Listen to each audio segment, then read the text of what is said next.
안녕하세요. 편안하게 들으실 수 있는 이야기를 모았습니다.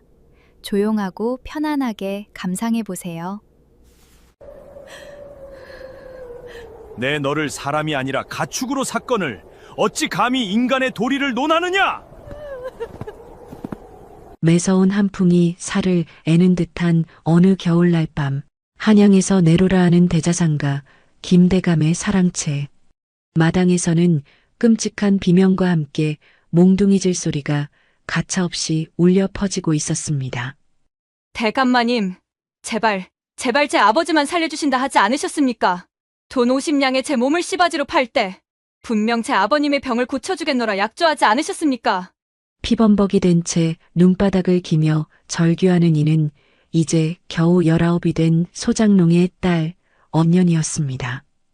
살을 애는 추위보다 더 차가운 매질 속에서도 언년이가 매달린 것은 오직 하나, 고향집에 홀로 누워 계신 병든 아버지의 목숨이었습니다. 하지만 기와집 높은 마루 위에 서서 가소롭다는 듯 쳐다보는 김대감의 눈빛에는 신락 같은 자비조차 없었습니다. 김대감은 비열한 미소를 지으며 가래침을 퇴뱉었습니다. 무지한 것이 속기도 잘 속는구나. 내 아비 놈은 이미 사흘 전에 내가 이 집 문턱을 넘기도 전에 숨을 거두었다. 내 놈 집구석에 준 50냥도 내 아래 것들이 다 회수했으니 너는 이제 돌아갈 곳도 기댈 곳도 없는 외톨이 신세란 말이다. 그러니 닥치고 이 집안의 대를 이을 씨바지 노릇이나 똑바로 하거란 말이다. 그 청천벽력 같은 소리에 언년이의 심장이 덜컥 내려앉았습니다. 아버지를 살리기 위해 처녀의 몸으로 대가 집의 씨바지라는 치욕스러운 길을 선택했건만 아버지는 이미 이 세상 사람이 아니 가고 없다는 것입니다. 게다가 그 돈마저 김대감의 하수인들이 다시 빼앗아 갔으니 애초부터 김대감은 언년이를 공짜로 부려먹기 위해 덫을 놓은 것이었습니다. 아버지, 나 때문에, 이 불효녀 때문에 그리 허망하게 가신 겁니까? 언년이는 가슴을 쥐어뜯으며 통곡했습니다. 하늘이 무너지는 것 같았고 눈앞이 캄캄해졌습니다.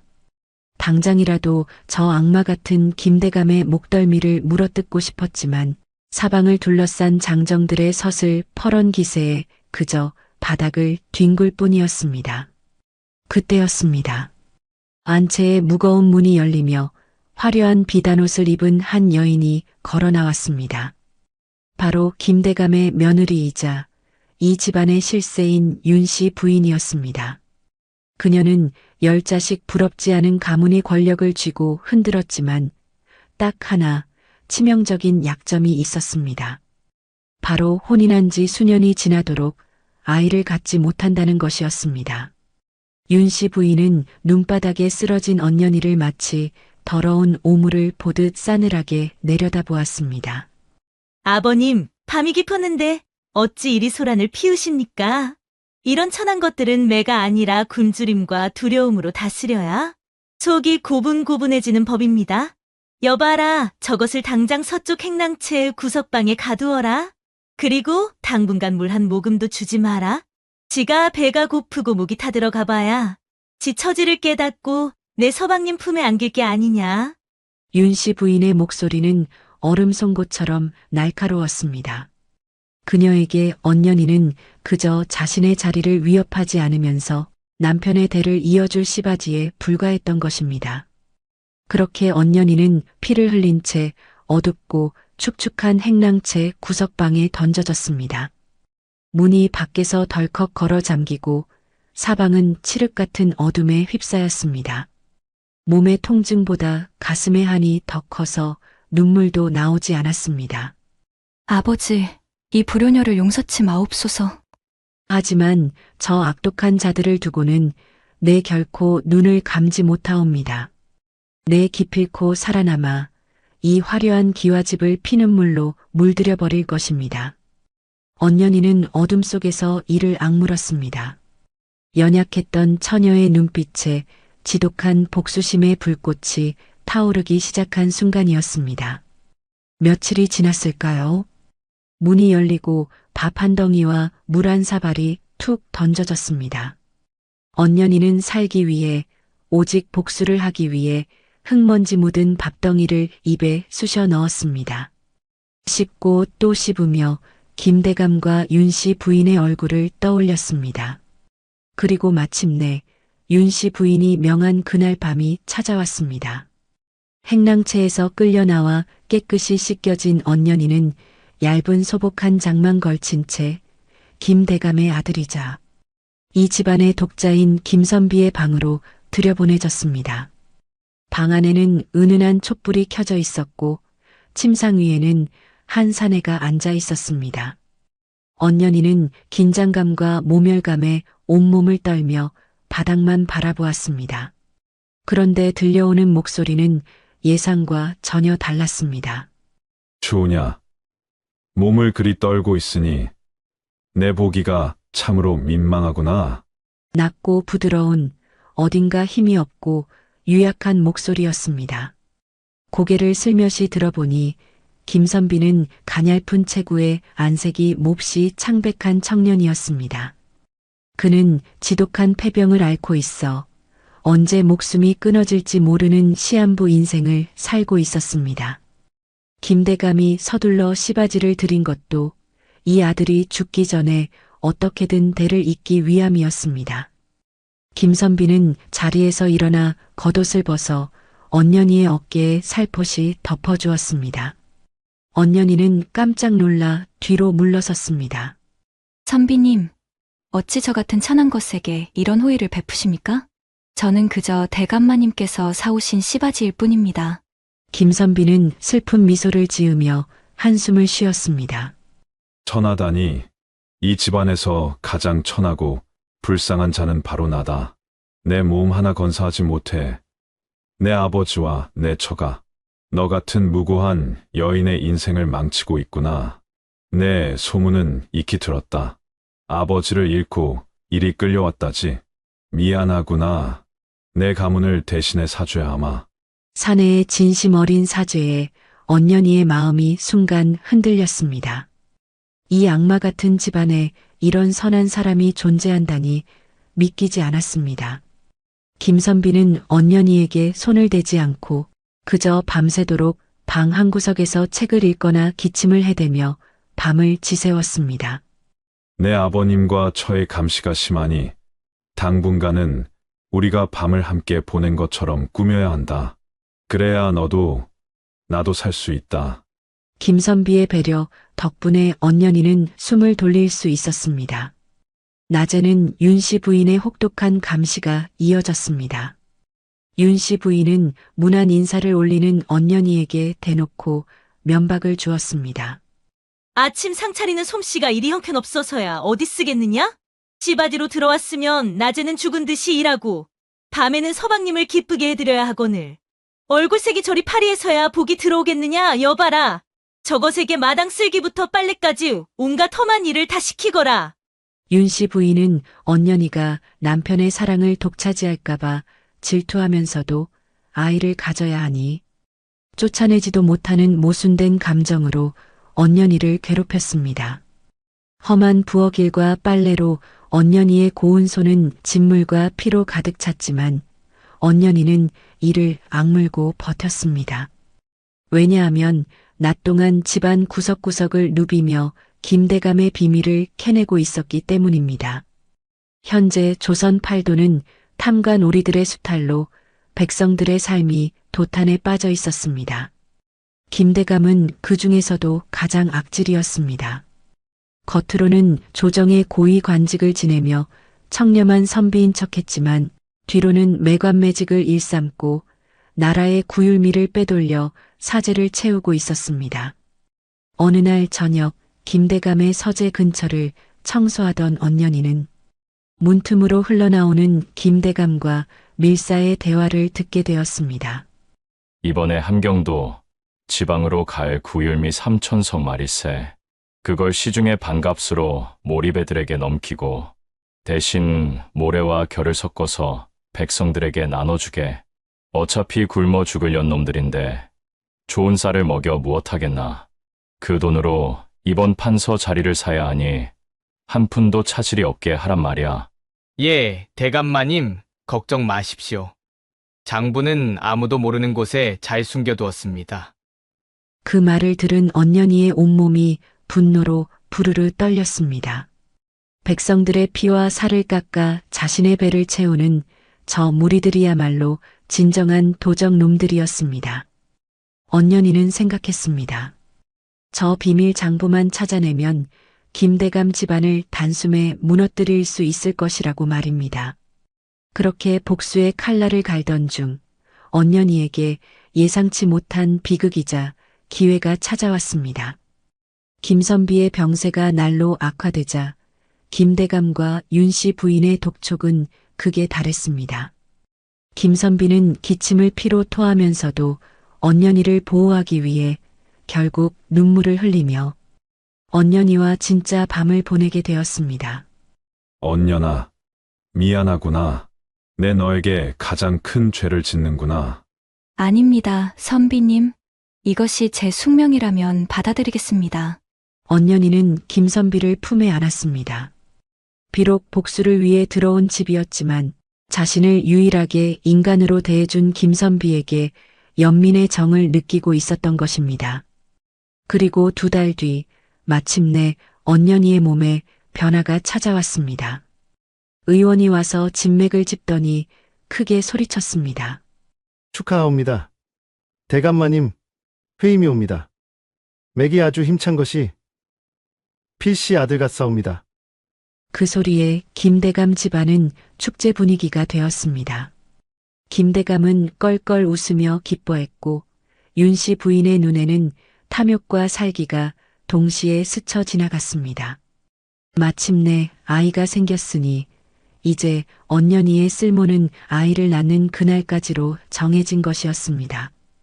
윤씨 부인은 방으로 돌아와 자신의 신복인 시종을 불렀습니다. 내 눈으로 저 천한 것이 내 서방님의 아이를 베고 거드름 피우는 꼴은 도저히 못 보겠다. 하지만 가문의 대를 이어야 하니 몸 풀 때까지는 살려두되 아이를 낳는 그 즉시 전연의 숨통을 끊어버려라. 그리고 아이는 내가 낳은 것으로 꾸밀 것이다. 알겠느냐? 예, 마님. 분부대로 하겠나이다. 창문 너머로 이 음모를 우연히 듣게 된 언년이의 심장이 차갑게 식어내렸습니다. 아이를 낳는 날이 바로 자신이 죽는 날이 될 것이었습니다. 하지만 언년이는 두려워하지 않았습니다. 오히려 차분하게 중얼거렸습니다. 날 죽이겠다고? 오냐, 누가 먼저 죽는지 어디 한번 끝까지 가보자꾸나. 언년이는 배를 어루만지며 복수의 시간을 계산하기 시작했습니다. 과연 언년이는 이 끔찍한 음모 속에서 살아남아 아버지를 죽이고 자신을 짓밟은 이 집안의 피해 복수를 성공할 수 있을까요? 내가 감히 서방님의 약첩에 손을 대? 전연이 내 서방님을 독살하려 한 것이 분명하다. 당장 주리를 틀어라. 윤씨 부인의 앙칼진 고함이 안채 마당을 찌르듯 울려 퍼졌습니다. 언년이의 배는 어느덧 만삭이 되어 남산만하게 불러 있었지만 표독스러운 윤씨 부인에게는 그것이 도리어 눈의 가시였습니다. 아이를 낳을 날이 머지 않았으니 하루라도 빨리 언년이에게 죄를 뒤집어 씌워 죽일 명분을 만들려 덫을 놓은 것이었습니다. 마님, 천벌이 두렵지 않으십니까? 서방님의 병세가 위중하시어 약재를 살피러 간 것뿐인데 어찌 저를 모함하십니까? 언년이는 부푼 배를 감싸 안으며 마당바닥에서 버텼습니다. 뼈를 깎는 고통 속에서도 눈빛만큼은 죽지 않고 윤씨 부인을 똑바로 쏘아보았습니다. 그 서슬 퍼런 눈빛에 윤씨 부인은 흠칫 놀라면서도 더욱 악을 썼습니다. 저것의 눈을 보아라. 아주 유물 중의 유물이로구나. 여봐라, 무얼 하느냐. 대감마님이 오시기 전에 당장 저것의 다리를 부러뜨려라. 하인들이 몽둥이를 치켜든 바로 그 순간 사랑채 문이 부서질 듯 열리며 김선비가 핏기를 잃은 얼굴로 걸어 나왔습니다. 입가에는 방금 전에도 피를 토한 듯 붉은 선혈이 묻어 있었습니다. 멈추시오. 당장 그 손들을 거두지 못할까? 김선비는 만삭의 몸으로 바닥을 기고 있는 언년이를 보며 가슴이 찢어지는 듯 했습니다. 그는 비틀거리며 걸어와 언년이의 앞을 가로막아 섰습니다. 부인, 어찌 이리 잔인하단 말이오? 내 몸이 이 지경이 된 것은 저 여인의 탓이 아니라 하늘의 명일세. 내 아이를 품은 여인에게 이토록 모질게 구는 당신이 과연 내 처가 맞단 말이오? 서방님, 저 천한 것이 서방님을 홀려 가문을 망치려 하고 있습니다. 어찌 제 뜻을 몰라주십니까? 윤 씨 부인이 발을 동동 굴렀지만 김선비는 차갑게 등을 돌렸습니다. 그리고 언년이를 부축해 방으로 데려갔습니다. 그날 밤 김선비는 거친 숨을 몰아쉬며 언년이의 손을 꼭 잡았습니다. 언년아, 내 명이 얼마 남지 않은 것을 안다. 그리고 내 아버지와 내 처가 너를 살려두지 않을 것이라는 것도 잘 안다. 내가 죽기 전에 너와 내 아이만큼은 살려야겠구나. 김선비의 눈에서 눈물이 흘러내렸습니다. 비록 원수의 집안이었지만 이 남자의 진심만큼은 거짓이 없었기에 언년이의 가슴도 미어지는 듯 아팠습니다. 선비님, 울지 마옵소서. 저는 결코 나약하게 죽지 않습니다. 대감마님과 윤씨 부인이 저지른 그 추악한 죄악의 대가를 내 반드시 치르게 할 것입니다. 언년이는 김선비의 손을 잡고 낮게 속삭였습니다. 그리고 그동안 자신이 모은 비밀들을 털어놓았습니다. 김대감이 나라의 구율미를 빼돌려 백성들을 굶겨 죽이고 장부를 숨겨둔 곳, 그리고 매관매직을 일삼았던 모든 증거가 어디에 있는지 말입니다. 김선비는 충격을 받았지만 이내 체념한 듯 고개를 끄덕였습니다. 가문의 영광이 백성들의 피눈물 위에 세워진 것임을 알기에 사죄하는 마음으로 언년이를 돕기로 결심한 것이었습니다. 아버님의 서재 뒤편, 십장생 병풍 뒤를 뜯어내면 벽을 파내어 만든 비밀함이 있다. 거기에 모든 장부와 밀서가 들어있을 것이다. 내 마지막 힘을 짜내어 내가 그 장부를 꺼낼 수 있도록 도우마. 그리고 며칠 뒤 드디어 올 것이 오고야 말았습니다. 한밤중에 언년이의 배가 쥐어짜듯 아파오기 시작한 것입니다. 산통이 시작되자 집안은 순식간에 긴장감에 휩싸였습니다. 어둠을 뚫고 우렁찬 아기의 울음소리가 방 안가득 울려 퍼졌습니다. 사내 아이였습니다. 문 밖에서 대기하고 있던 윤씨 부인은 아기의 울음소리가 나자마자 문을 거칠게 열고 들어와 핏덩이를 빼앗아 안았습니다. 됐다. 드디어 데를 이을 아들을 얻었구나. 이 아이는 이제부터 내 아들이다. 윤씨 부인은 탐욕스러운 미소를 지으며 아이를 품에 안고는 뒤따라 들어온 시종들에게 눈짓을 보냈습니다. 여봐라, 쓸모가 없어진 껍데기는 약조한 대로 처리해라. 흔적도 남지 않게 깊은 산에 묻어버리거란 말이다. 시종들이 서슬 퍼런 칼날과 밧줄을 들고 다가왔습니다. 해산을 방금 끝내어 몸을 움직일 수도 없는 언년이는 침상 위에서 거친 숨을 몰아쉬었습니다. 하지만 언년이의 입가에는 묘한 미소가 걸려 있었습니다. 윤씨 부인, 내가 이겼다고 생각하느냐? 천만에, 진짜 지옥은 이제부터다. 뭐라? 저것이 미쳤구나. 당장 붙잡아라. 그 순간 안채 마당이 요란한 함성 소리와 횃불로 가득 찼습니다. 포청 포교들과 군관들이 가택을 포위했다. 김대감과 그 일가는 당장 마당으로 나와 어명을 받으라. 날카로운 외침과 함께 수십 명의 포졸들이 문을 부수고 들이닥쳤습니다. 윤씨 부인과 김대감은 혼비백산하여 마당으로 뛰어나갔습니다. 마당 한가운데에는 이미 포박당한 김대감과 그 앞에 당당히 서 있는 한 사내가 있었습니다. 바로 피를 토하며 조정의 암행어사에게 김대감의 비리 장부를 직접 바친 김선비였습니다.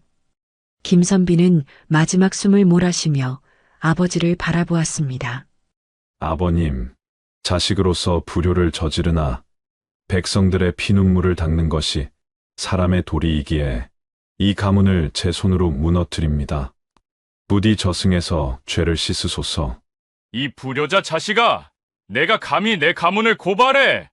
김대감은 피를 토하듯 소리쳤지만 이미 늦었습니다. 김선비가 목숨과 바꾼 비밀 장부와 구율미 횡령 증거는 빼도 박도 못하는 영모와 다름없는 대죄였습니다. 윤 씨 부인 역시 품에 안고 있던 아기를 빼앗긴 채 포졸들에게 거칠게 끌려갔습니다. 화려했던 기와집은 하루아침에 대역죄인의 집안이 되어 멸문지화를 맞이하게 된 것입니다. 모든 소란이 끝나고 컴컴해진 마당에 언년이가 간신히 몸을 이끌고 걸어 나왔습니다. 기력이 다해 마당에 쓰러진 김선비의 곁으로 언년이가 다가갔습니다.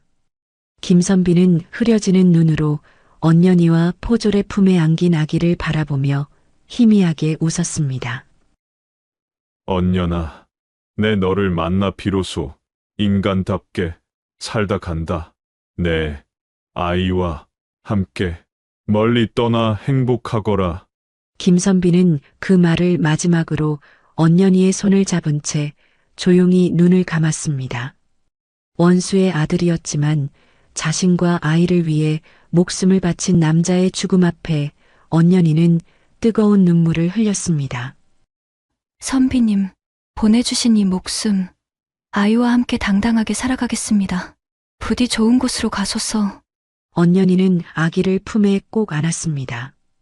탐욕으로 가득 찼던 화려한 기와집은 불타 없어졌지만 그 잿더미 속에서 언년이와 아기는 마침내 진정한 자유를 얻었습니다.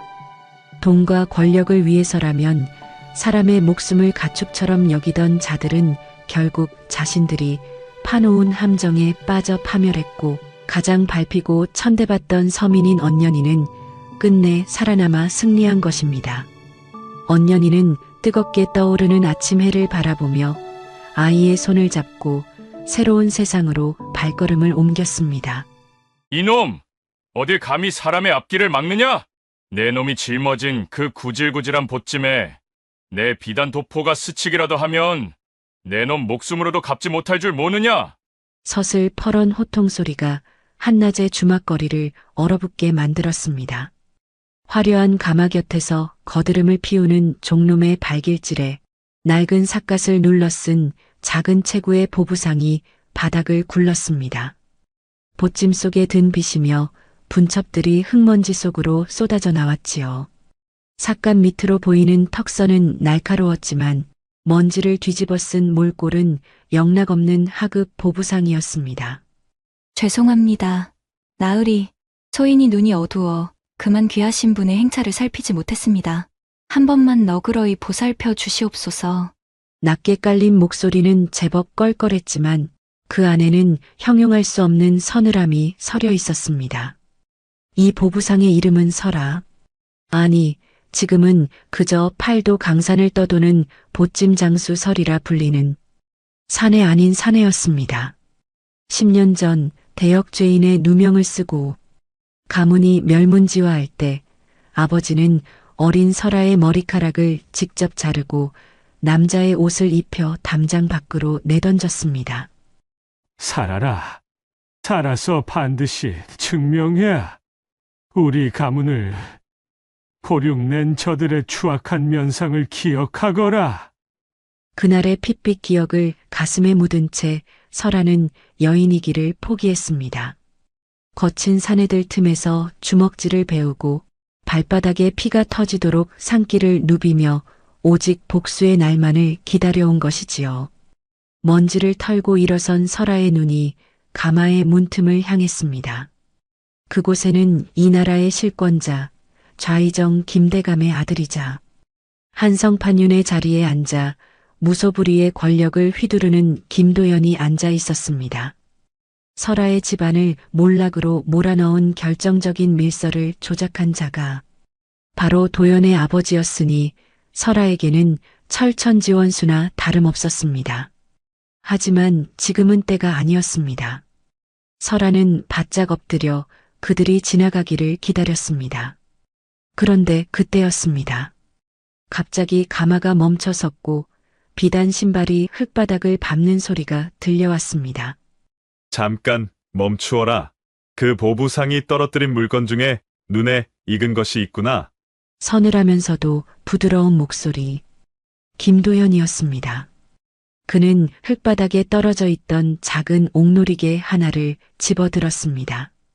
그것은 설아가 어머니에게 물려받은 유일한 유품이자 가문의 문장이 새겨진 위험한 물건이었습니다. 설아의 심장이 요동치기 시작했습니다. 여기서 정체가 들통나면 복수는커녕 목숨줄이 끊길 판이었지요. 이것은 흔한 물건이 아니로군. 보부상 주제에 어찌 이런 귀물을 가지고 있느냐? 혹여 어디서 작물이라도 취한 것이냐? 도연의 날카로운 시선이 설아의 삿갓 아래를 파고들었습니다. 설아는 침착하게 머리를 굴렸습니다. 나으리, 그것은 소인이 죽어가는 노파를 도와주고 대가로 받은 가짜 오기옵니다. 빛깔만 그럴듯할 뿐 시장 바닥에서는 푼돈도 받지 못하는 물건이니 부디 돌려주십시오. 도연은 놀이개를 만지작거리며 설아를 빤히 쳐다보았습니다. 남자의 옷을 입고 검게 칠을 했지만 삿갓 사이로 살짝 비친 설아의 눈동자가 지나치게 맑고 깊었기 때문입니다. 도연은 묘한 호기심을 느꼈으나 이내 코웃음을 치며 놀이개를 바닥에 툭 던졌습니다. 가짜라니 흥미가 떨어지는구나. 가거라. 다시는 내 눈앞에 띄지 마라. 가마가 다시 움직이고 멀어지는 뒷모습을 보며 설아는 주먹을 꽉 쥐었습니다. 손톱이 손바닥을 파고들어 피가 배어 나왔지만 통증조차 느껴지지 않았습니다. 그날 밤 설아는 주막 뒤편 숲속에서 몸을 씻으며 거울 속에 비친 자신의 모습을 보았습니다. 가슴을 꽉 동여맨 붕대, 거칠어진 손마디. 그녀는 스스로에게 다짐했습니다. 기다려라. 당신들이 누리는 그 부귀영화가 누구의 피눈물 위에 세워진 것인지 내 조만간 똑똑히 알려줄 것이니. 운명의 장난일까요? 며칠 뒤 설아는 강원도 산길을 넘다 거센 폭우를 만났습니다. 비를 피할 동굴을 찾던 중 사람들의 다급한 비명소리와 칼 부딪히는 소리를 듣게 됩니다. 본능적으로 소리나는 곳으로 몸을 숨긴 설아의 눈앞에 믿기지 않는 광경이 펼쳐졌습니다. 대낮에 보았던 그 오만한 김도연이 자객들에게 둘러싸여 목숨이 경각에 달려 있었던 것입니다. 그의 호위무사들은 이미 쓰러졌고 도연 역시 팔에 깊은 자상을 입은 채 벼랑 끝으로 몰려 있었습니다. 지금이다. 여기서 저자가 죽으면 내 복수도 한 걸음 가까워진다. 하늘이 내린 기회야. 설아는 숨을 죽였습니다. 저자가 죽는 것을 지켜보기만 하면 되었습니다. 그런데 자객의 칼날이 도연의 심장을 향해 번뜩이는 순간 설아의 머릿속에 돌아가신 아버지의 목소리가 들려왔습니다. 설아야, 진정한 복수는 적을 죽이는 것이 아니라 적의 머리 위에 올라타 그들이 스스로 무너지게 만드는 것이다. 순간 설아의 눈빛이 바뀌었습니다. 저자를 여기서 죽게 내버려 두기엔 너무 아까웠습니다. 저자를 살려 그 집안의 가장 깊숙한 곳으로 들어갈 수 있는 열쇠로 삼아야 했습니다. 개 멈춰라. 관군들이 몰려오고 있다. 설아는 목소리를 변조해 크게 소리치며 보부상 지팡이 속에 숨겨두었던 단검을 던졌습니다. 자객의 손목을 정확히 맞힌 단검 덕분에 도연은 간신히 치명상을 피했습니다. 설아는 잽싸게 숲에서 튀어나와 당황한 자객들 사이로 연막탄을 던졌습니다. 보부상들이 산짐승을 쫓을 때 쓰는 화약 가루였지요. 매캐한 연기 속에서 설아는 피를 흘리며 쓰러진 도연을 들쳐업었습니다. 여자의 몸으로 사내를 엎는 것이 죽기보다 힘들었지만 오직 복수심 하나로 악을 쓰며 가파른 산길을 내달렸습니다. 겨우 자객들을 따돌리고 으슥한 동굴에 도착했을 때 도연은 이미 정신을 잃어가고 있었습니다. 설아는 그의 옷을 찢어 상처를 지혈했습니다. 횃불 아래 드러난 도연의 얼굴은 낮에 보았던 오만함은 간데없고 죽음의 공포에 질린 가련한 청년의 모습이었습니다. 살려다오. 꿈결인 듯 내뱉는 도연의 목소리에 설아는 차갑게 속삭였습니다. 걱정 마십시오. 나으리, 당신은 죽지 않습니다. 내가 당신을 살릴 것이고, 당신은 나를 당신의 집으로 데려가게 될 테니까요. 다음 날 아침 도연이 눈을 떴을 때 가장 먼저 본 것은 흙먼지 투성이인 보부상 설이의 얼굴이었습니다. 자신을 그토록 무시했던 보부상이 목숨을 걸고 자신을 구했다는 사실에 도연은 큰 충격을 받았습니다. 내가 나를 구한 것이냐? 예. 나으리, 보잘것없는 보부상이지만 차마 사람의 죽음을 지켜볼 수 없었습니다. 도연의 눈동자가 흔들렸습니다. 신분만을 따지며 사람을 벌레 보듯 했던 자신의 지난 날이 부끄러워지는 순간이었지요. 동시에 삿갓을 벗은 설아의 얼굴이 아침 햇살을 받아 묘하게 아름답다는 생각을 지울 수 없었습니다. 비록 사내의 차림을 하고 있었지만 도연의 가슴 속에는 생전 처음 느껴보는 기묘한 두근거림이 시작되고 있었습니다. 내 이름이 무엇이라 했느냐? 설이라 하옵니다. 설이라. 좋다. 내 목숨을 구한 은혜. 결코 잊지 않겠다. 한양으로 가자. 내가 원하는 것은 무엇이든 들어줄 것이니 내 곁에서 나를 보필하거라. 설아는 고개를 숙이며 입가에 서늘한 미소를 지었습니다. 드디어 원수의 심장부로 들어가는 문이 열린 것입니다. 만극하옵니다. 나으리, 소인, 목숨을 다해 모시겠습니다. 이것이 비극의 시작일지 혹은 새로운 운명의 서막일지 알 수 없는 채로 두 사람은 한양을 향해 발걸음을 옮겼습니다. 하지만 설아는 몰랐습니다. 도연의 집안으로 들어가는 순간 자신이 마주해야 할 진실이 단지 아버지의 복수뿐만이 아니라는 사실을요.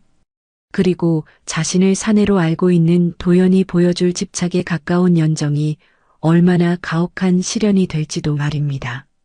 한양 땅에 발을 들이던 날 설아는 멀리 보이는 궁궐과 정승댁 기와지붕을 보며 나직이 으조렸습니다. 아버지, 이제 시작입니다. 지켜봐 주십시오. 과연 설아는 정체를 들키지 않고 복수에 성공할 수 있을까요? 그리고 그녀를 사내로 믿고 사랑하게 된 도연의 운명은 어떻게 될까요? 오늘부터 이 아이를 내 개인 수행원으로 삼을 것이니 그 누구도 이 아이의 몸에 손을 대거나 앞길을 막지 마라. 만약 이를 어기는 자가 있다면 내 친히 그 목을 칠 것이다. 김도연의 서슬 퍼런 명령이 좌이정댁 마당에 울려 퍼졌습니다. 화려한 기와지붕 아래 수십 명의 노비와 가솔들이 엎드린 가운데 설아는 낡은 삿갓을 벗고 당당히 섰습니다. 비록 사내에 복색을 하고 낯빛을 어둡게 칠했지만 그녀의 눈빛만큼은 정승댁의 권세 앞에서도 기죽지 않고 형형하게 빛나고 있었지요. 좌이정 김대감은 그런 설아를 못마땅한 듯 훑어보았습니다. 아들을 살려준 은인이라니 차마 내쫓지는 못했지만 천안 보부상 출신을 집안에 들인다는 것이 명문가로서 자존심 상하는 일이었으니까요. 하지만 도연의 고집은 꺾을 수 없었습니다. 그날 산속에서 목숨을 구걸하던 비참한 자신을 유일하게 지켜본 이 보부상에게 도연은 묘한 유대감과 함께 설명하기 힘든 갈증을 느끼고 있었습니다. 설아에게 주어진 방은 도연의 침소와 그리 멀지 않은 행랑채 끝방이었습니다. 설아는 밤마다 몰래 숨어들어 가문이 멸문당할 당시의 기록들을 뒤졌습니다. 낮에는 도연의 수발을 들며 그의 신임을 얻고 밤에는 고양이처럼 담장을 넘어 서재와 비밀 창고를 드나들었지요. 설아, 아니 설이라고 했느냐? 이리 와서 잔을 바꿔라. 어느 달 밝은 밤 도연은 설아를 자신의 정자로 불렀습니다. 상처 입은 팔에는 여전히 하얀 붕대가 감겨 있었지만 술을 따르는 그의 손길은 거침이 없었습니다. 나으리, 몸도 완쾌되지 않으셨는데 과하십니다. 내가 상관할 바 아니다. 이상하게도 너를 보고 있으면 마음이 소란스러워. 술 없이는 잠을 이룰 수가 없구나. 너는 사내 놈이 어찌 그리 손마디가 가늘고 목소리가 고운 것이냐? 도연의 눈이 설아의 목을대를 향했습니다. 사내라면 마땅히 있어야 할 뼈가 보이지 않자 그의 의심 섞인 눈초리가 짙어졌습니다. 설아는 태연하게 술잔을 비우며 대답했습니다.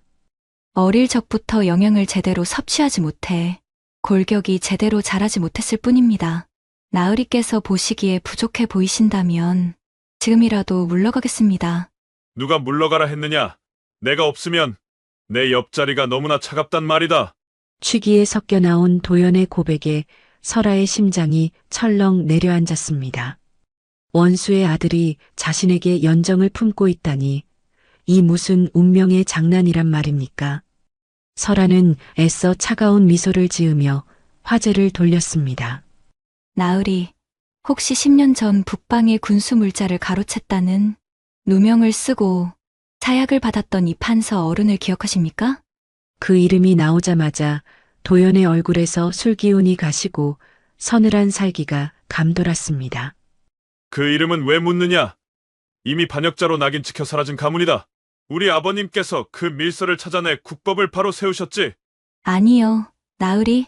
소문에는 그 밀서가 조작된 것이라 하더군요. 진짜 밀서는 지금도 이 집안 어딘가에 숨겨져 있다고들 합니다.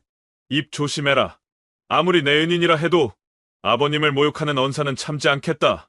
도연은 화를 내며 일어섰지만 그의 눈동자는 미세하게 흔들리고 있었습니다.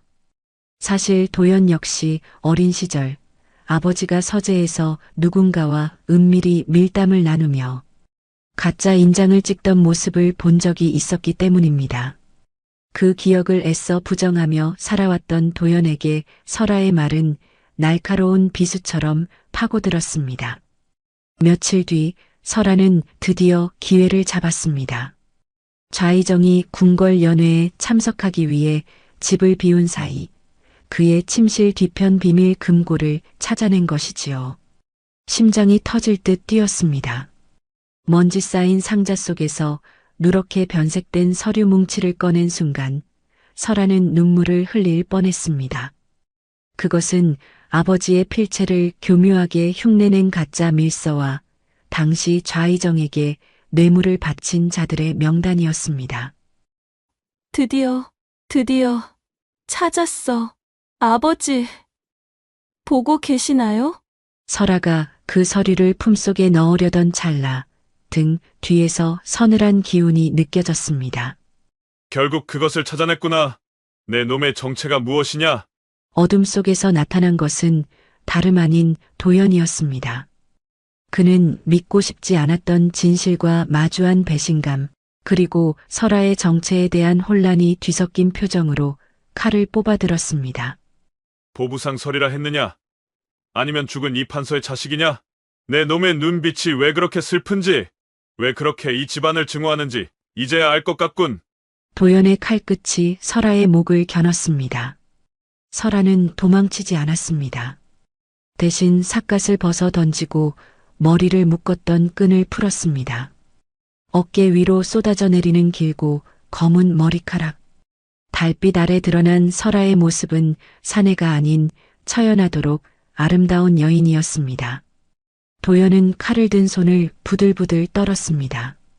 사내라고 생각하며 애써 눌러왔던 감정이 사실은 여인을 향한 본능적인 끌림이었다는 사실이 그를 더 괴롭게 만들었습니다.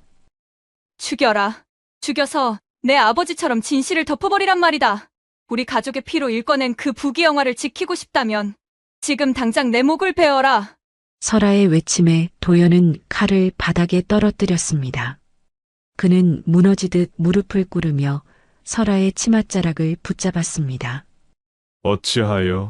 어찌하여 하필 너란 말이냐?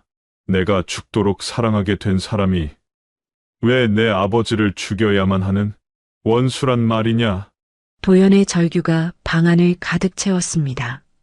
설아 역시 차오르는 눈물을 참지 못했습니다.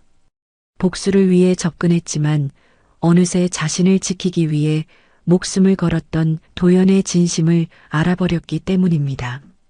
하지만 감상에 젖어 있을 시간은 없었습니다. 좌의정의 호위무사들이 복도에서 발소리를 내며 다가오고 있었기 때문입니다. 도련님, 안에 계십니까? 수상한 자가 침입했다는 보고가 있었습니다. 일촉즉발의 상황. 도연은 결심한 듯 설아의 손을 잡고 뒷문으로 향했습니다. 가거라. 이 서류를 가지고 멀리 도망쳐 가서 세상에 이 집안의 죄를 폭로해라. 나으리는 어쩌시려고요? 이 일이 밝혀지면 나으리도 무사하지 못합니다. 상관없다. 너를 살리는 것이 내가 지은 죄를 씻는 유일한 길이니까. 하지만 기억해라. 설아야, 다음 생이 있다면 그땐 제발 평범한 남남으로 만나자꾸나. 도연은 설아를 담장 밖으로 밀쳐내고 스스로 문을 잠갔습니다. 설아는 품 안에 든 밀서를 꽉 쥔 채 어둠 속으로 달렸습니다. 등 뒤에서 좌의정의 호위무사들이 도연의 방으로 들이닥치는 소리와 비명소리가 들려왔습니다. 설아는 뒤를 돌아보고 싶었지만 발걸음을 멈출 수 없었습니다. 이제 이 밀서는 단순한 복수의 도구가 아니었습니다. 자신을 위해 모든 것을 버린 한 남자의 목숨값이었습니다. 한참을 달려 한성부 큰 길가에 도착한 설아는 멈춰서서 정승댁이 있는 방향을 바라보았습니다. 불길이 치솟고 있었습니다. 좌의정이 자신의 치부를 감추기 위해 집에 불을 지른 것이 분명했습니다. 기다리세요. 당신이 준 이 목숨으로 반드시 당신의 아버지와 이 썩어빠진 세상을 무너뜨릴 테니까. 설아의 눈에는 복수의 불꽃과 함께 차마 전하지 못한 사랑의 슬픔이 일렁이고 있었습니다. 조선을 뒤흔들 거대한 복수국의 서막이 이제 본격적으로 오르고 있었습니다. 화려했던 정승댁의 위세는 한순간에 무너져 내렸습니다. 설아는 아버지가 사약을 받던 그날처럼 차가운 바닥에 이마를 맞대었습니다. 하지만 가슴속은 통쾌함보다 알 수 없는 공허함으로 가득 찼지요. 바로 그때 포졸들에게 끌려가는 김대감의 뒤로 넝마가 된 옷을 입고 비틀거리며 걸어오는 한 사내가 보였습니다. 도연이었습니다. 불길 속에서 간신히 살아남은 도연의 얼굴은 그을음과 피로 얼룩져 있었습니다. 그는 죄인의 자식이 되어 포승줄에 묶인 채 설아 앞에 멈춰 섰습니다. 두 사람의 시선이 공중에서 마주쳤습니다. 원망도 증오도 아닌 오직 깊은 슬픔만이 두 사람 사이에 흐르고 있었지요. 설아야, 도연이 갈라진 목소리로 그녀의 이름을 불렀습니다. 설아는 차마 그를 똑바로 바라보지 못했습니다. 자신의 손으로 그의 아버지를 무너뜨렸고 그의 가문을 몰락시켰으니까요. 나를 죽여라. 내 아버지가 너희 가문에 지은 죄. 내가 다 안고 갈 것이니 내 손으로 이 질긴 인연을 끊어다오. 도연은 무릎을 꿇고 고개를 숙였습니다. 설아는 떨리는 손으로 소복 소매 안에 숨겨두었던 단검을 꺼냈습니다. 하지만 칼날이 향한 곳은 도연의 심장이 아닌 그녀 자신의 머리카락이었습니다. 서걱 소리와 함께 잘려나간 머리카락이 바람에 날려 도연의 발치에 떨어졌습니다. 나으리와의 악연은 이것으로 끝입니다. 내 아버지는 저 무도한 자에게 복수하라 하셨지. 죄 없는 이에게 칼을 휘두르라 가르치지 않으셨습니다. 당신은 당신의 아버지가 지은 죄를 속죄하며 사십시오. 그것이 당신에게 내리는 나의 가장 가혹한 형벌입니다. 설아는 뒤도 돌아보지 않고 대궐을 빠져나왔습니다. 등 뒤에서 도연의 오열 소리가 들려왔지만 그녀는 입술을 깨물며 걷고 또 걸었습니다. 몇 달 후 가문의 명예를 회복한 설아는 고향 땅으로 내려갔습니다. 비단 옷을 입고 가마를 탈 수도 있었지만 그녀는 다시 낡은 보찜을 메고 삿갓을 썼습니다. 보부상으로 살며 전국을 누비던 그 거친 길 위가 가장 편안했기 때문입니다. 길을 걷다 문득 걸음을 멈춘 설아는 품속에서 작은 놀이개 하나를 꺼내 보았습니다. 예전에 도연이 흙바닥에서 주워주었던 가짜라고 속였던 그 옥놀이개였습니다. 나으리, 우리가 정말 평범한 남남으로 만났다면 우리는 조금 더 행복했을까요? 대답 없는 질문을 바람에 실어보낸 설아는 다시 보찜을 고쳐맸습니다. 저 멀리 지평선 너머로 해가 저물고 있었습니다. 복수의 끝은 서글펐으나 그녀의 발걸음은 그 어느 때보다 가벼웠습니다. 이제야 비로소 설아는 누군가의 딸도 누군가의 원수도 아닌 오직 자기 자신으로서의 삶을 시작하고 있었으니까요. 조선 팔도를 누비는 이름 없는 보부상의 전설은 그렇게 시작되었습니다. 사람들은 말합니다. 석양 아래 홀로 걷는 보부상의 뒷모습에서 가끔은 정승댁 마님보다 고귀한 기품이 느껴진다고 말이지요. 네 이놈들! 어찌 이리 무도하단 말이냐? 나으리, 제발 멈춰주세요. 매서운 호통 소리와 함께 춘삼회 등 위로 가차없는 매질이 쏟아졌습니다. 쩍쩍 갈라지는 가죽 채찍 소리가 마당을 울릴 때마다 붉은 피가 흰 눈 위로 점점이 흩뿌려졌습니다. 하지만 매를 맞는 춘삼은 비명 한마디 지르지 않았습니다. 그저 핏발선 눈으로 저 멀리 화려한 가마를 타고 떠나가는 한 여인만을 바라보고 있었을 뿐입니다. 그 여인은 바로 한때 이 가난한 동네에서 함께 자랐던 상민의 딸 달래였습니다. 이제는 한양 최고의 명문가인 이 판서댁의 귀한 며느리가 되어 떠나가는 달래의 뒷모습을 보며 춘삼은 입술이 터져라 깨물며 눈물을 삼켰습니다. 경기도 어느 자그마한 고을에 달래라는 처자가 살고 있었습니다. 달래는 지독하게 가난한 소장농의 딸이었습니다. 하지만 하늘은 그녀에게 가난 대신 멀리서 보아도 한눈에 눈이 부실 만한 빼어난 미색과 한 번 들은 글은 절대 잊지 않는 명석한 두뇌를 주셨습니다. 마을 사람들은 달래를 보며 한결같이 탄식하곤 했습니다. 저 아이가 양반가에서 태어났다면 정경 부인이 되고도 남았을 텐데 하필 가난한 농사꾼의 딸로 태어나 저 아까운 재주와 미모를 썩히는구나 하며 말이지요. 달래 역시 자신의 처지를 잘 알고 있었습니다. 아무리 영리해도 여인이라는 이유로 그리고 상민이라는 이유로 평생 밭을 갈고 별을 베며 굶주림에 떨어야 하는 현실이 죽기보다 싫었습니다. 어머니, 저는 이렇게 살다 죽지 않을 것입니다. 내 반드시 이 지긋지긋한 가난의 구렁텅이에서 벗어나 떵떵거리며 살 것입니다. 달래는 밤마다 정화수를 떠놓고 홀로 다짐하곤 했습니다. 하지만 현실은 가혹했습니다. 큰 가뭄이 3년째 이어지던 해 고을의 서민들은 초금 목피로 연명하기 시작했고 달래의 부모 역시 지독한 역병과 굶주림을 이기지 못하고 세상을 떠나고 말았습니다. 홀로 남겨진 달래에게 남은 것은 오직 허물어져가는 초가집 한 채와 당장 내일 먹을 쌀 한 줌 없는 절망뿐이었습니다. 바로 그 지옥 같은 순간에 달래의 인생을 송두리째 바꿀 한 남자가 고을에 나타났습니다. 그는 한양에서 이름만 대면 대궐의 정승들도 고개를 숙인다는 이 판서댁의 외아들 이명환 도령이었습니다. 명환은 조정의 명을 받고 고을의 민정을 살피러 내려온 길이었지요. 그는 대단한 명문가의 자제였고 수려한 외모를 가졌으나 치명적인 약점이 하나 있었습니다. 어릴 적 말에서 떨어지는 사고를 당해 오른쪽 다리를 살짝 절게 되었습니다. 이 때문에 한양의 내로라 하는 양반과 규수들은 겉으로는 그를 존경하는 척하면서도 뒤에서는 다리병신이라며 수군대기 일쑤였습니다.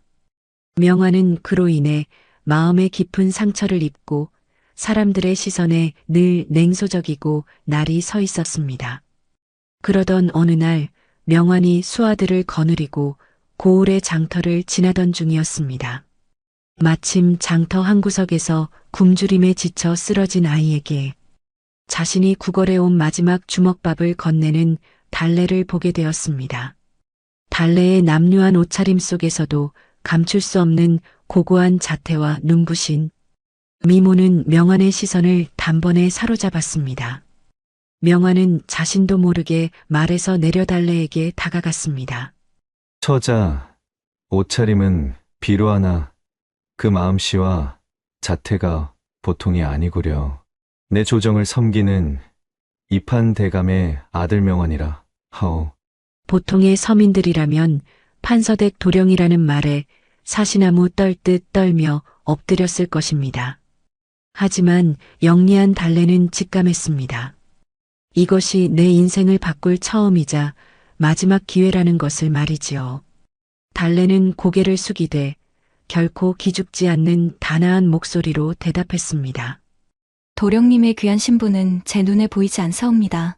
다만 도령님의 걸음걸이에서 남모를 깊은 고독과 슬픔이 보일 뿐입니다. 육신의 불편함이야 하늘이 주신 시련일 뿐 어찌 그 귀한 인품을 가릴 수 있겠습니까? 이 한마디는 명환의 얼어붙은 심장을 그대로 관통했습니다. 한양의 수많은 여인이 숨기려 했던 그의 약점을 이 여인은 가장 아름다운 언어로 위로해 준 것이었습니다. 명환은 그 순간 달래에게 걷잡을 수 없이 빠져들었습니다.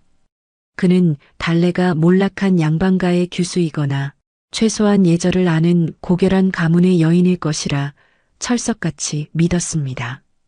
상민의 딸이 저토록 기품 있는 말투와 학식을 가질 리 없다고 생각한 것이지요. 명환은 한양으로 돌아가기 전 달래에게 청혼의 뜻을 비추었습니다.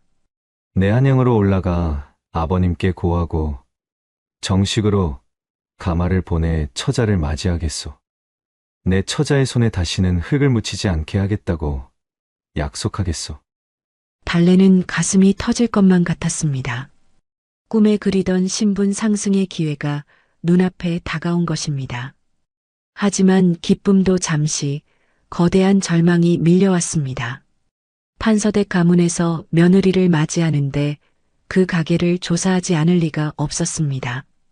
평생 밭이나 갈던 상민의 딸이라는 사실이 밝혀지는 날에는 혼사는커녕 감히 양반을 속인 죄로 목이 날아갈 판이었습니다. 달래는 밤잠을 이루지 못하고 고민했습니다. 이대로 기회를 날려버리고 평생 굶주리는 서민으로 살 것인가, 아니면 목숨을 걸고 거대한 연극을 꾸밀 것인가. 달래의 선택은 후자였습니다. 달래는 명환의 청혼을 받기 위해 자신을 엄호해줄 완벽한 가짜 가문을 만들어야 했습니다. 뼈대 있는 몰락 양반가의 자손인 척 꾸며야 하는데, 그러려면 당장 자신을 명환의 앞에 데려가 소개할 양반 아버지나 양반 숙부 역할을 할 사람이 필요했습니다. 하지만 가난한 시골 마을에서 그런 위험한 대역죄에 동참할 사람이 있을 리 만무했지요. 그때 달래의 머릿속에 한 남자의 얼굴이 스쳐 지나갔습니다. 바로 마을 변두리 도축장에서 짐승의 피를 묻히며 살아가는 백정 청년 춘삼이었습니다. 춘삼은 조선시대 최하층 신분인 백정이었습니다. 사람들은 그를 인간 취급도 하지 않았고 지나갈 때마다 침을 뱉거나 욕설을 퍼붓기 일쑤였습니다. 하지만 그런 춘삼에게도 단 하나의 성역이 있었으니 그것은 바로 달래였습니다. 어릴 적 다른 아이들이 춘삼에게 돌을 던지며 백정놈이라고 놀릴 때 오직 달래만이 춘삼의 상처를 싸매주며 너도 똑같은 사람이다라고 말해주었기 때문입니다. 그날 이후 춘삼의 심장은 오직 달래만을 위해 뛰었습니다. 그는 매일 밤 달래의 집 마당 구석에 몰래 고기 몇 점이나 쌀 자루를 두고 가며 그녀가 굶지 않기만을 바라는 그림자 같은 존재였습니다. 달래는 춘삼이 자신을 목숨보다 사랑한다는 것을 아주 잘 알고 있었습니다. 그리고 잔인하게도 달래는 그 사랑을 이용하기로 마음먹었습니다. 어두운 밤 달래는 평소에는 쳐다보지도 않던 춘삼의 피비린내 나는 움막을 찾아갔습니다. 춘삼은 달래의 갑작스러운 방문에 놀라 어쩔 줄 몰라 하며 자신의 더러운 옷을 뒤로 숨겼습니다. 달래야, 이곳에 어찌 왔느냐? 내 몸에 피비린내라도 배면 어찌하려고? 달래는 춘삼의 거친 손을 덥석 잡았습니다. 그리고 눈물을 흘리며 애원하기 시작했습니다. 춘삼아, 나를 살려다오. 지금 나를 살릴 수 있는 사람은 이 세상에 너밖에 없다. 말만 하거라. 달래야, 내 목숨이 필요하다면 지금 당장이라도 이 목을 베어줄 터이니 울지 말고 말해라. 달래는 숨을 죽이고 자신의 계획을 털어놓았습니다.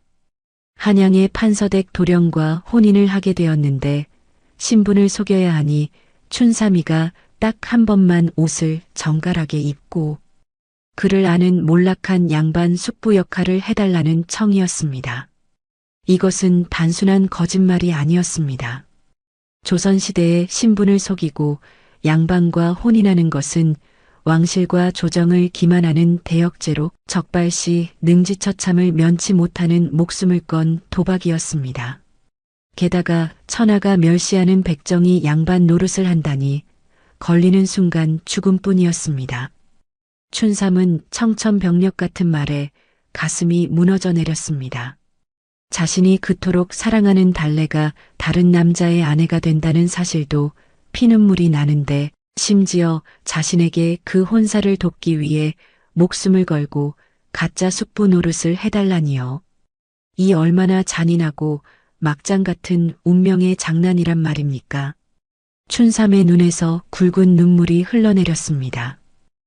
달래야, 너는 정녕 그 한양 도령에게 가고 싶은 것이냐? 이 천한 백정의 사랑으로는 내 가슴의 굶주림을 채울 수 없는 것이냐? 달래는 차갑게 손을 뿌리쳤습니다. 춘삼아, 나는 평생 고기 비린내를 풍기며 침뱉음을 당하는 내 곁에서 굶어 죽고 싶지 않다. 나는 저 기와집에서 비단 옷을 입고 떵떵거리며 살 것이다. 내가 나를 진정으로 사랑한다면 내 앞길을 막지 말고 내 숙부가 되어다오. 만약 내가 거절한다면 나는 내일 당장 이 고을 앞방에 몸을 던져 죽을 것이다. 사랑하는 여인의 모진 말과 자결하겠다는 협박 앞에서 백정 청년 춘삼에게는 선택의 여지가 없었습니다.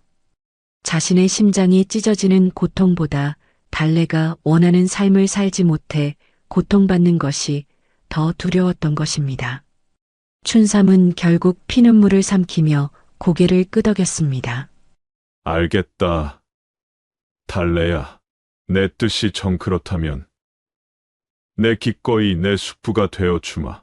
내가 양반가의 귀한 부인이 될 수만 있다면 이까진 목숨 100번이고 1000번이고 내놓을 수 있다.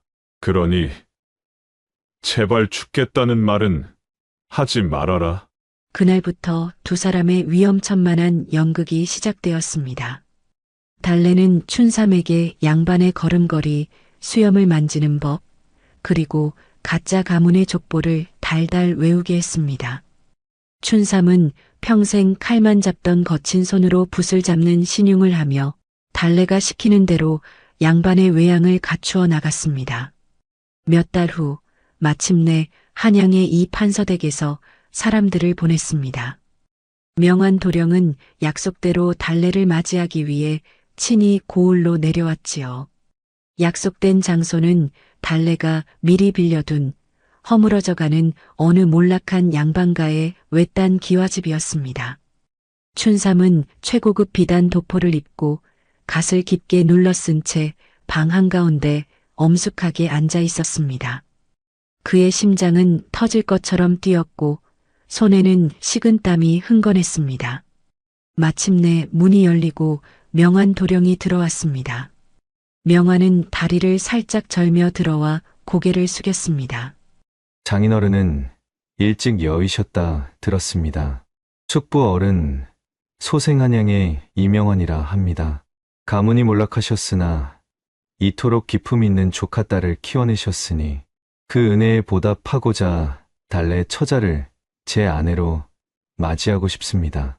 춘삼은 긴장으로 목소리가 나오지 않았지만 달래가 뒤에서 옷자락을 살짝 잡아당기자 간신히 목소리를 가다듬었습니다. 가죽을 벗길 때 쓰던 거친 목소리를 최대한 누르고 묵직한 어조로 말했습니다. 험험. 우리 가문이 비록 당쟁에 휘말려 이 먼 시골까지 내려와 이 지경이 되었으나 뼈대만은 살아있는 가문이오. 내 조카 딸 달래를 귀하게 여겨준다니 고맙소만. 우리 달래는 비록 가난해도 자존심이 강한 아이요. 한양의 권세가에 가서 기죽지 않게 도령께서 평생 아끼고 보호해주겠다고 내 조상님들 앞에 약속할 수 있겠소? 명화는 춘삼의 거친 손과 어딘지 모르게 어색한 억양이 조금 의아했으나 달래를 향한 맹목적인 사랑과 눈앞에 보이는 몰락 양반가의 처량한 풍경에 속아 넘어가고 말았습니다. 명화는 단호하게 고개를 숙였습니다. 제 목숨을 걸고 달래를 지키겠습니다. 가문의 반대가 있더라도 내 결코 이 손을 놓지 않을 것입니다. 그렇게 춘삼의 목숨을 건 대역죄의 연극은 성공적으로 막을 내렸습니다. 혼례 날짜가 잡혔고 달래는 화려한 가마에 올랐습니다. 온 고을 서민들이 부러움 섞인 눈으로 그 행렬을 바라보았습니다. 상민의 딸이 한양 최고의 명문가 정경부인 자리에 오르게 되었으니 그야말로 개천에서 용이 난 격이었지요. 하지만 가마가 마을을 떠나던 날 춘삼은 차마 그 모습을 보지 못하고 멀리 언덕 위에서 홀로 지켜보고 있었습니다. 비단 도포를 벗어 던지고 다시 피비린내. 나는 백정의 옷으로 갈아입은 춘삼은 멀어져 가는 가마를 보며 가슴을 쥐어뜯었습니다. 달래야. 부디 행복해야 한다. 다시는 이 천한 곳을 돌아보지도 말고 그곳에서 가장 높은 여인이 되어라. 그러나 운명의 신은 이 가련한 서민들의 연극을 그리 쉽게 허락하지 않았습니다. 달래가 한양으로 떠난 후 고을에는 무시무시한 소문과 함께 검은 그림자가 들이우기 시작했습니다. 달래의 진짜 신분을 알고 있는 자가 나타난 것입니다. 그는 평소 달래의 미모를 탐내며 치근덕대던 마을의 불량배이자 왈패 두목인 만석이었습니다. 만석은 달래가 판서댁 며느리가 되어 떠났다는 소식을 듣고 코웃음을 쳤습니다. 하하하! 상민년이 양반 숙부를 만들어 사기 결혼을 해! 이거 아주 재미있는 일이 벌어졌구나! 내 이 사실을 한양 판서댁에 알리면 그 가문이 어찌 될까? 만석은 탐욕에 눈이 멀어 한양으로 올라가 달래를 협박할 음모를 꾸미기 시작했습니다. 그리고 그 전에 달래의 가짜 숙부 노릇을 했던 춘삼을 찾아가 잔인하게 폭행하며 돈을 요구했습니다. 과연 춘삼은 이 위기를 어떻게 극복할 것인가요? 그리고 한양에서 행복한 신혼을 보내고 있는 달래에게는 어떤 파란만장한 앞날이 기다리고 있을까요? 한양 이 판서댁의 며느리가 된 달래의 삶은 화려했습니다. 남편 명한 도령은 변함없는 사랑으로 그녀를 아꼈고 달래가 곁에 있을 때만큼은 자신의 다리 장애도 잊은 채 환하게 웃었습니다. 하지만 달래는 화려한 기와집 아래서 밤마다 정체가 들통날까 두려워 식은땀을 흘리며 잠을 깨곤 했습니다. 그러던 어느 날 고을에서 달래의 뒤를 밟아 한양까지 올라온 불량배 만석이 판서댁 사랑채로 찾아왔습니다. 만석은 마당을 지나던 달래를 보며 비열하게 웃었습니다. 어이, 귀하신 마님! 백정놈을 숙부라 속이고 이 판서댁 며느리 자리를 꿰찬 달래 아니더냐? 달래는 순간 심장이 덜컥 내려앉았고 얼굴이 하얗게 질려버렸습니다. 네 이놈, 감히 여기가 어디라고 와서 망발이냐? 망발? 내 말이 거짓말이라면 당장 고향집에 사람을 보내 확인해 보자꾸나. 입을 막고 싶다면 오늘 밤 자정 뒷골목 외딴 폐가로 3,000냥을 가지고 오너라. 안 그러면 내 시아버지 발치에 고발장을 던질 것이야. 만석은 사라졌고 달래는 방에서 눈물을 흘렸습니다. 거금도 없었거니와 돈을 준다 해도 평생 협박할 것이 뻔했기에 이대로 대역죄인이 되어 목이 잘릴 생각을 하니 눈앞이 캄캄했습니다. 바로 그 시각 만석이 한양으로 떠났다는 소식을 듣고 상경한 백정. 춘삼은 달래의 주변을 맴돌다 이 협박 장면을 목격했습니다. 그날 밤 자정 만석이 외딴 폐가에서 돈자루를 기다리고 있을 때 문을 열고 들어온 사람은 피비린내 나는 가죽 앞치마를 두르고 도축용 칼을 든 백정 춘삼이었습니다. 춘삼의 눈은 분노로 이글거리고 있었습니다. 내 놈이 어찌 여기를! 만석이 내 이놈, 내 놈이 살아있는 한 달래는 평생 지옥에서 살 터이니 오늘 내 손에 저승으로 가거라. 이 백정놈이 미쳤구나! 만석이 몽둥이를 휘둘렀으나 춘삼의 거친 힘을 당해낼 수는 없었습니다. 격렬한 몸싸움 끝에 춘삼의 칼이 만석의 가슴을 깊숙이 찔렀고 만석은 이내 숨이 끊어졌습니다. 소란스러운 소리에 한양의 술라군들이 폐가를 포위하면서 춘삼은 현장에서 체포되었습니다.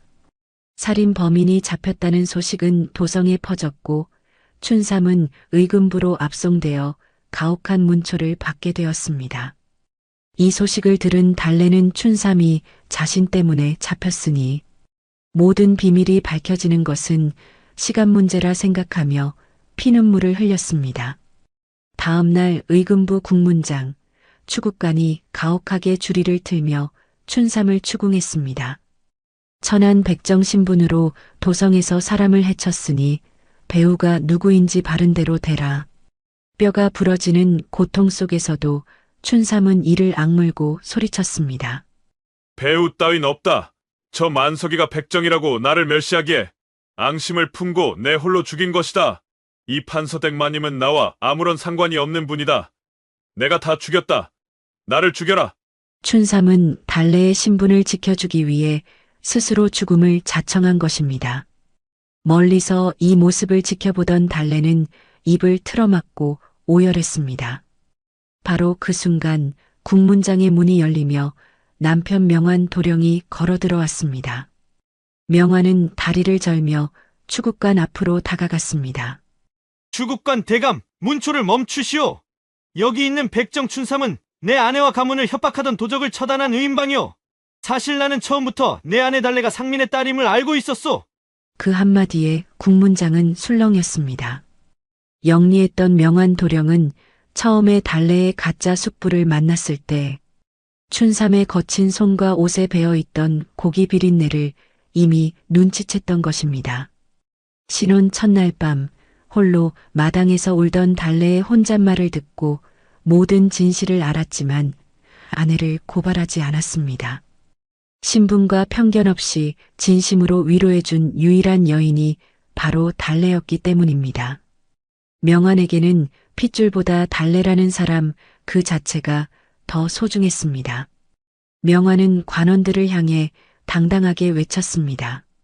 내 아내는 비록 상민의 딸이나 그 어떤 양반보다 고결하오. 만석은 우리 가문을 협박한 대역죄인이니 춘삼의 행동은 가문을 지키기 위한 정당한 방어였소. 내 아버님께서도 이미 전하께 사면을 청하는 상소문을 올리셨소. 명환의 호소와 판서댁의 영향력 덕분에 사태는 반전을 맞이했습니다. 춘삼은 사형 대신 유배형으로 감형되어 목숨을 건졌습니다. 몇 주 후 유배길로 떠나는 춘삼의 앞에 무명옷을 입은 달래가 나타나 무릎을 꿇었습니다. 춘삼아, 미안하다. 나 같은 년이 무엇이라고 목숨까지 바치려 했단 말이냐. 춘삼은 평생 중 가장 따뜻한 미소를 지어 보였습니다. 울지 마라. 달래야, 내가 눈물을 흘리면 내 가슴이 무너진다. 나는 너를 원망한 적이 단 한 번도 없다. 내 덕분에 천한 백정놈이 양반 도포도 입어보았고 내가 기와집에서 행복하게 웃는 모습을 보았으니 내 인생에 미련은 없다. 그러니 이제 과거의 비밀은 다 잊고 너를 목숨처럼 아껴주는 저 좋은 서방님과 평생 행복하게 살 거라. 저 멀리서 명한 도령이 달래의 어깨를 감싸 안았고 춘삼을 향해 감사의 묵례를 보냈습니다. 고귀한 영혼을 가졌던 춘삼은 두 사람의 행복을 빌어주며 당당하게 유백일로 걸어나갔습니다. 그 후 달래는 판서댁의 제물로 가난한 서민들과 백정들을 구제하는데 평생을 바쳤습니다. 신분이라는 허울 좋은 껍데기보다 사람을 향한 진심과 사랑이 얼마나 위대한지를 깨닫게 해주는 이야기였습니다.